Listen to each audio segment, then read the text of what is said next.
दोस्तों, गुजरे जमाने के न जाने कितने ही कलाकारों ने फिल्म इंडस्ट्री में अपना नाम कमाया और खुद को एक मशहूर कलाकार के रूप में स्थापित किया। हालांकि उनमें से कुछ को प्रसिद्धि नहीं मिली और वो फिल्मी दुनिया से धूमिल हो गए। लेकिन आज हम जिस अदाकारा की बात करने वाले हैं वो गुजरे जमाने की एक ऐसी अदाकारा थी जिसने अपनी खूबसूरती और अभिनय से दर्शकों के साथ साथ फिल्मी दुनिया के कई सितारों के दिलों में राज किया। जी हाँ दोस्तों, हम बात कर रहे हैं 70 के दशक की मशहूर अदाकारा और ढल गया दिन हो गई शाम गाने से सुर्खियां बटोरने वाली अभिनेत्री लीना चंदावरकर की। हालांकि उनकी फिल्मी करियर अच्छी रही, लेकिन उनका निजी जीवन काफी मुश्किलों से भरा रहा। दोस्तों, आज के इस वीडियो में हम आपको उनके शुरुआती जीवन, फिल्मी करियर और निजी जीवन से रूबरू कराने के साथ साथ उनके जीवन के उन रहस्यों को भी आपके सामने लेकर आएंगे जिनके बारे में शायद ही आप जानते होंगे। तो जानने के लिए वीडियो के अंत तक बने रहें। उनका जन्म 19 अगस्त साल 1950 को कर्नाटक के धारवाड़ में एक हिंदू ब्राह्मण परिवार में हुआ था। उनका परिवार एक कोंकणी मराठी था। उन्होंने अपनी शुरुआती पढ़ाई कर्नाटक के बासेल मिशन हाई स्कूल नाम के एक स्कूल से पूरा किया था। उन्होंने आगे पढ़ने में कोई दिलचस्पी नहीं दिखाई, इसलिए 12वीं क्लास के बाद उन्होंने पढ़ाई छोड़ दिया। फिल्मों में उनके आने की कहानी भी बहुत रोचक है। साल 1965 के दौरान महज 15 साल की उम्र में उन्होंने फिल्म फेयर द्वारा देश भर में आयोजित फ्रेश फेस प्रतियोगिता में हिस्सा लिया। हालांकि उस प्रतियोगिता में राजेश खन्ना और फरीदा जलाल विनर घोषित किए गए थे, जबकि लीना उसमें उप विजेता घोषित की गई थी।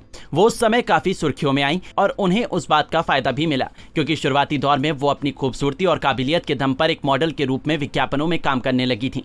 विज्ञापनों में काम करते करते वो और लोकप्रिय हुई, जिसके बाद उन्होंने फिल्मी दुनिया में आने का फैसला किया।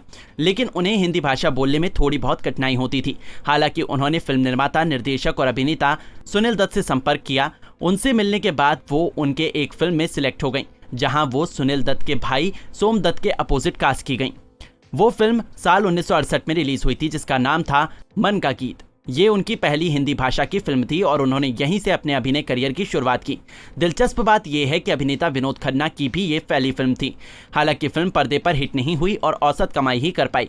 बहरहाल, इस फिल्म से लीना को उनके करियर के लिए एक अच्छा स्टार्ट मिल गया था, लेकिन उन्हें अभी भी हिंदी भाषा बोलने में परेशानी हो रही थी। कहा जाता है कि हिंदी भाषा को सीखने में अभिनेत्री नरगिस ने उनकी बहुत मदद किया था और उनकी पहली फिल्म में भी उन्होंने ही लीना को हिंदी बोलना सिखाया था। इसके साथ ही नरगिस उनकी गुरु भी थी, उन्होंने उनको डांस भी सिखाया था। उसके बाद वो साल 1970 में बैक टू बैक सास भी कभी बहू थी, जवाब और हमजोली जैसी 3 फिल्मों में नजर आईं और सास भी कभी बहू थी उनके करियर की दूसरी फिल्म साबित हुई। ये फिल्म सास और बहू के बीच के रिश्तों को दर्शाती थी। फिल्म में वो साधना के किरदार में मुख्य भूमिका में दिखाई दी। इसके साथ ही अभिनेता संजय खान भी इस फिल्म में शामिल थे। कई और कलाकारों ने इस फिल्म में अपनी महत्वपूर्ण भूमिका निभाई, जैसे ओम प्रकाश, जगदीप, ललिता पवार और शशिकला। फिल्म के गाने दर्शकों को काफी पसंद आए थे। आपको बता दें कि ये फिल्म तेलुगु फिल्म अथा उकिंती कोडले की रीमेक थी। जवाब उनकी तीसरी फिल्म थी जिसमें वो अभिनेता जितेंद्र के साथ दिखाई दी। इस फिल्म का निर्देशक टी.आर. रमन्ना ने किया था। वो चंचल की भूमिका में दिखाई दी। इसके अलावा फिल्म में मीना कुमारी और किशोर कुमार जैसे कलाकार मुख्य भूमिका में दिखाई दिए। फिल्म के संगीतकार के रूप में लक्ष्मीकांत प्यारेलाल शामिल थे। फिल्म को दर्शकों ने पसंद किया, लेकिन बॉक्स ऑफिस पर ये एक हिट फिल्म में तब्दील नहीं हो पाई।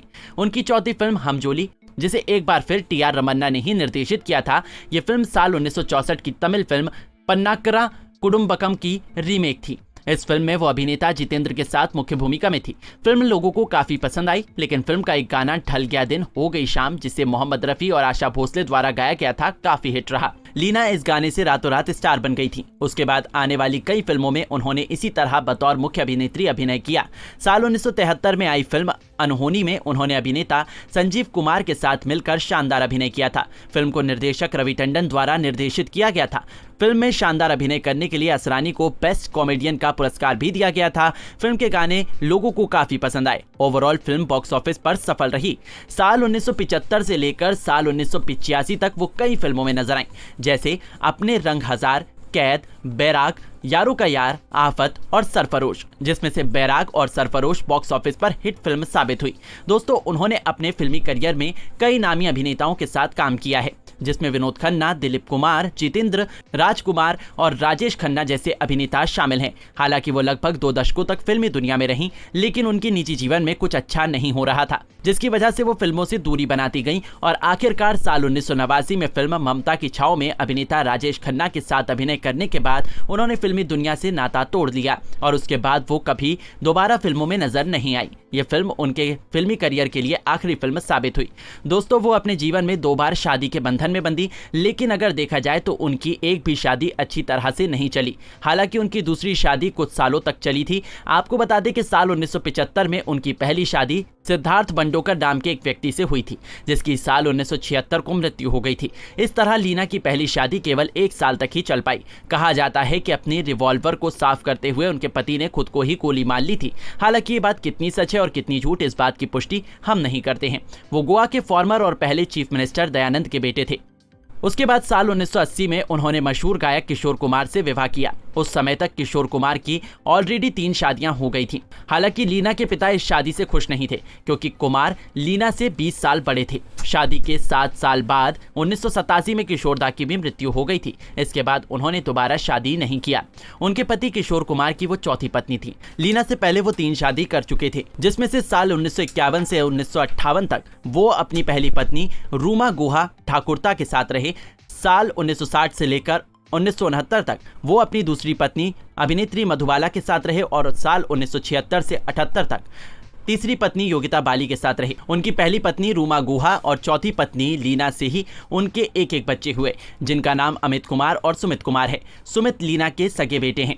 वो भी अपने ही पिता की तरह एक सिंगर हैं और उनकी माँ अक्सर उनके मुस्किक एल्बम के लिए गीत लिखती हैं। जबकि अमित कुमार लीना के सौतेले बेटे हैं। वो भी एक प्लेबैक सिंगर हैं। अमित की पत्नी का नाम रीमा गांगुली है। उनकी 2 बेटियां हैं, वृंदा गांगुली और मुक्तिका गांगुली। हालांकि उनके बारे में अधिक जानकारी नहीं है। दोस्तों, रूमा गुहा ठाकुरता ने किशोर कुमार से तलाक लेने के बाद बंगाली फिल्म निर्देशक अनूप गुहा ठाकुरता से शादी किया था। दोनों की शादी साल 1958 से लेकर 2004 तक चली, क्योंकि साल 2004 में ही अनूप की मृत्यु हो गई थी। उनसे रूमा के 2 बच्चे हुए। बेटे का नाम आयान गुहा ठाकुरता है और बेटी का नाम शमणा गुहा ठाकुरता है। शमणा भी एक मशहूर गायिका है। लीना के पिता सेना में एक अधिकारी के पद पर थे। उनका नाम श्रीनाथ चंदावरकर है, जबकि उनकी मां एक गृहिणी थी। हालांकि उनकी माता के बारे में अधिक जानकारी नहीं है। उनके भाई का नाम अनिल चंदावरकर है, जिनकी साल 1985 में मृत्यु हो गई थी। उन्होंने निर्देशक आत्माराम की लड़की से विवाह किया था। हालांकि उनके बारे में अधिक जानकारी नहीं है। उन्होंने अपने फिल्मी करियर में अपने दमदार अभिनय से सभी का दिल जीता। हालांकि शायद अब लोग उन्हें भूल गए होंगे, लेकिन इस वीडियो के माध्यम से हम उनकी यादों को दोबारा से लोगों के बीच लाने का प्रयास कर रहे हैं। इस समय वो मुंबई में ही अपने बेटे और किशोर कुमार की पहली पत्नी रूमा गुहा और उनके बेटे सुमित के साथ ही रहती हैं। वो लगभग 72 वर्ष की हो चुकी हैं। हम उनकी अच्छी सेहत की कामना करते हैं और उम्मीद करते हैं कि आपको उनकी ये जीवनी पसंद आई होगी। अगर आप उनकी अदाकारी और उन्हें पसंद करते हैं तो वीडियो को लाइक जरूर करें और ऐसी ही अनसुनी जीवनी के बारे में जानने के लिए हमारे इस चैनल को सब्सक्राइब जरूर करें। धन्यवाद।